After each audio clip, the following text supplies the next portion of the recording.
différents lassos à l'intérieur de Photoshop.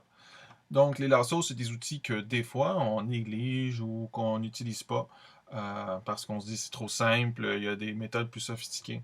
Toutefois, il y a vraiment beaucoup de cas où est-ce que c'est vraiment l'outil qui serait approprié pour faire les sélections pour le gain de temps que ça peut apporter, en particulier avec l'usage du lasso magnétique que je vais vous montrer dans ce tuto-là. C'est sûr que ça manque quelquefois de précision. C'est surtout pour un gain de vitesse, pour faire une sélection rough. Et après, il faut venir repasser avec la brosse dans un masque, par exemple. Toutefois, ben, c'est sûr qu'au lieu de faire toute notre sélection avec notre masque, puis de perdre de nombreuses minutes, ben, on gagne un temps fou à faire une bonne sélection assez rapidement avec notre lasso magnétique et avec notre lasso polygonal puis notre lasso normal qu'on vient peaufiner par la suite. Donc, on y va avec ça, sans compter que souvent on a des maquettes à faire puis qu'il faut y aller très rapidement seulement pour donner une idée puis qu'on peut revenir par la suite dans un deuxième temps puis venir peaufiner ça. OK. Donc, le lasso normal, on le sait, ça fait des sélections manuelles comme ça ici. Commande D pour l'enlever ou CTRL D sur PC. Le lasso normal peut s'utiliser en mode addition lorsque j'enfonce mon petit additionné comme ça, ou en mode soustraction lorsque j'enfonce mon soustraction comme ça ici, ou en mode intersection lorsque j'enfonce mon intersection comme ça ici. Ça prend l'intersection de mes deux ondes, donc ça on le sait pour la majorité. Contour progressif, donc avant de faire une sélection, si j'ai mis une valeur ici, mettons, je vais y aller juste pour exagérer, si j'ai mis une valeur dans le contour progressif, ce que ça fait, c'est que mon lasso est appliqué avec un contour progressif. Donc, si j'intervertis tout ça, Shift commande I ou sélection intervertir, et que je supprime, qu'est-ce qu'on voit? On voit qu'on a un petit flou de chaque côté. Donc, ça, c'est un contour progressif. On va le laisser à 0 parce qu'on a la fonction améliorer le contour qui nous permet a posteriori, une fois qu'on a terminé notre sélection, de venir mettre un contour progressif avec un écran de prévisualisation et plus de contrôle. Lissage, je conseille de le laisser. Ce que ça fait, c'est juste un pixel de contour progressif. Donc, pas exagéré, c'est juste un pixel de contour progressif et ça lisse le contour de la sélection. Donc ça, on laisse enfoncer. Le lasso polygonal fait des lignes droites et lorsqu'on arrive à côté du premier point, ça ferme la zone.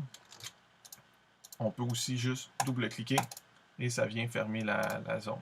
OK? Voilà, double-cliquer, ça vient fermer la zone, comme ça ici. Le lasso magnétique maintenant, qui est celui qui nous intéresse. Pourquoi? Parce que c'est celui qui offre beaucoup de possibilités, parce qu'il vient détecter les contours. Je clique, je glisse, il a détecté les contours. Comment ça fonctionne? Échappe pour sortir de là. Comment ça fonctionne? C'est qu'il prend un rayon, et dans ce rayon-là, il analyse les pixels. Il dit les pixels semblent appartenir à l'arrière-plan, les pixels semblent appartenir à la forme. Donc, entre ces deux chocs de zones-là, il y a un contour. C'est comme ça qu'il calcule. La largeur de cette zone-là est à côté du petit L, donc largeur de 10 pixels. Donc, sur une zone de 10 pixels, il s'en vient mesurer qu'est-ce qui semble appartenir à une masse, puis qu'est-ce qui semble appartenir à une autre masse, et il fait le contour entre les deux.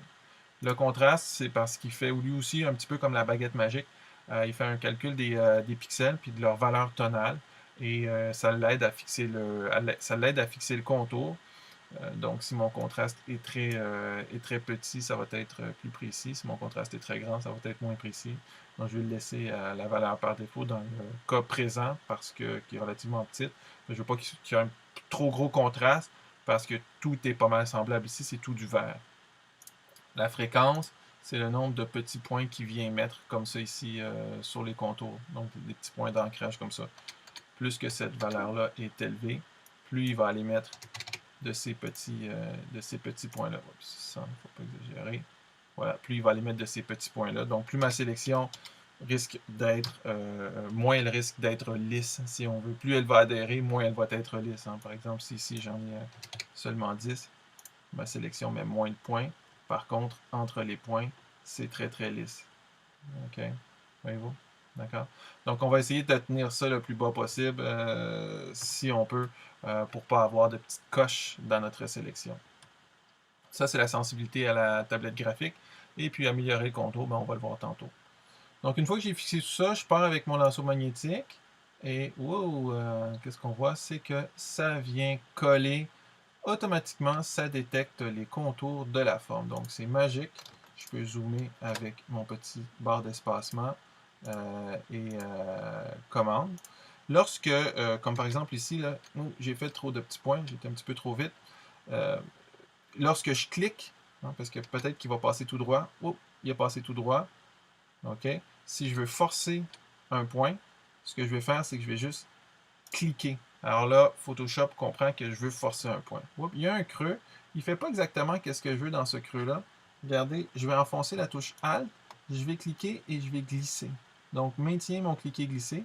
Donc là, ce que Photoshop comprend, c'est que le temps que la touche Alt est enfoncée et que mon clic de souris est maintenu, il me donne le lasso normal. Je relâche le Alt, pouf, je reviens au lasso magnétique. Il fait un petit point d'ancrage pour dire c'est ici que ça s'arrête la sélection. OK, c'est ici que le petit point est fixé. Donc, on va venir fixer notre sélection ici. Donc, j'y vais ici un peu rapidement. Je fais des clics. Je fais des clics. Je veux avoir... Oups! Quand ça arrive, ça, ici, OK? Donc, qu'est-ce que j'ai fait? C'est que j'ai cliqué, malheureusement, avec ma souris. C'est venu refermer parce que n'importe quelle sélection, lorsqu'on fait un double clic, ça vient refermer. Il ne faut pas pleurer. On a juste à cliquer sur « Ajouter à la sélection ».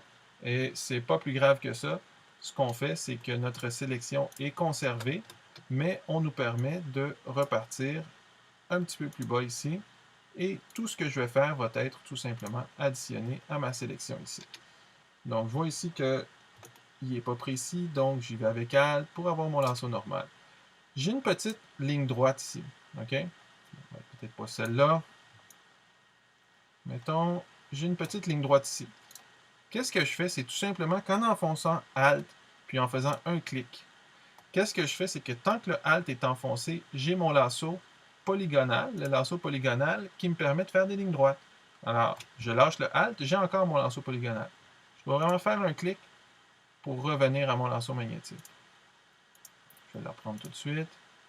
Je vais juste finir ça ici. Glisser. Donc, Alt, qui vient enfoncer, Alt, clic, et j'ai mon lasso polygonal qui me permet de faire des lignes droites. Là, lequel cas, ce ne serait pas idéal parce que c'est quand même une forme organique. Donc, mon lasso magnétique va deviner la forme.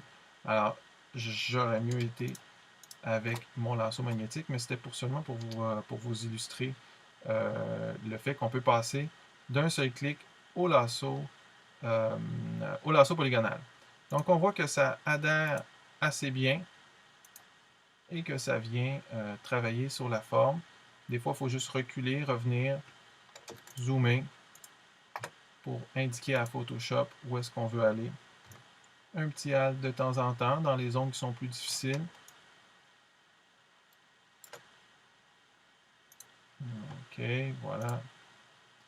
Donc, j'y suis.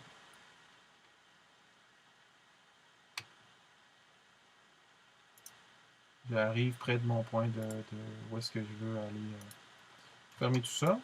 Donc, pour fermer ma zone, comme je suis avec deux sélections, je vais avec mon lasso polygonal en gros.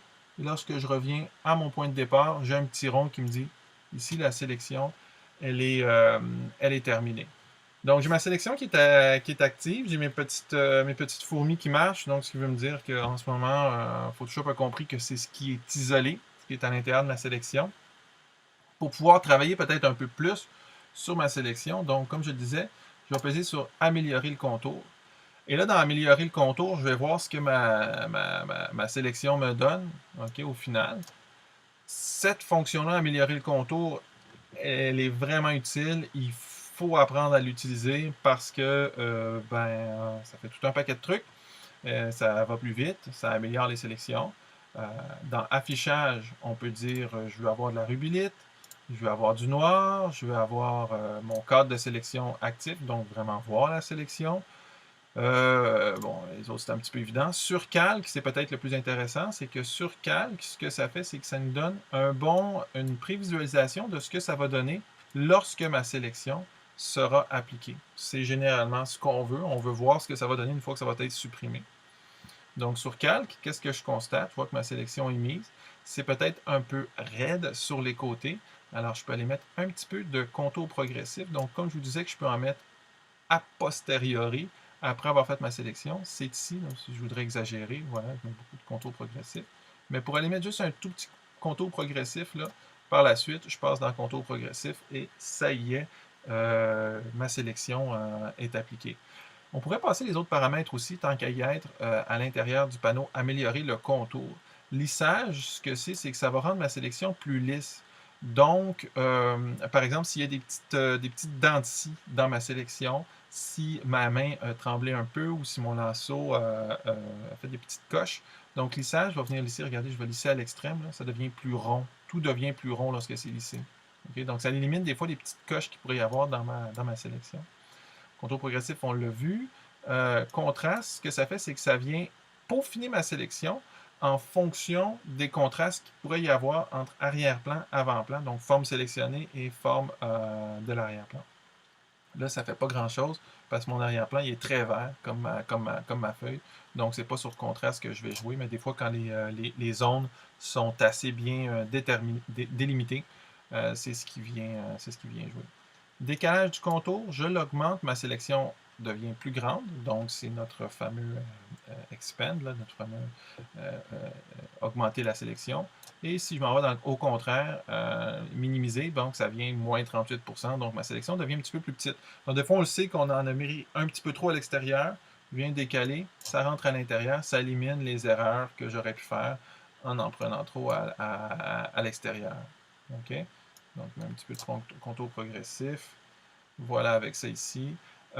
Décontamination des couleurs, ça, je ne le verrai pas ici parce que ma sélection n'est pas faite avec les couleurs. Donc, ça, je pourrais voir ça dans un autre, tuto, puis le rayon dynamique aussi, parce que je veux au plus vite finir avec ça. La sortie, OK, puis c'est pas une sélection basée sur la couleur, une sélection basée sur les contrastes qu'il y a pour les contours. Sortie vers sélection, OK? Ce que ça fait ça, c'est que ça va me mettre une sélection après. Moi, je ne veux pas parce que je veux pas supprimer mon arrière-plan. Ce que je voudrais, c'est avoir un masque. Donc, tant qu'à faire, dans mon améliorer le contour, j'ai sorti vers sélection ou sorti vers masque de fusion. Fait que tout simplement, ce que ça va faire, c'est que ça va m'appliquer un masque à mon calque. Right? J'ai aussi nouveau calque avec masque de fusion. Alors, pour tous ceux qui disent qu'il faudrait dupliquer avant, moi, je ne le fais pas parce que de toute façon, mon masque n'est pas destructif.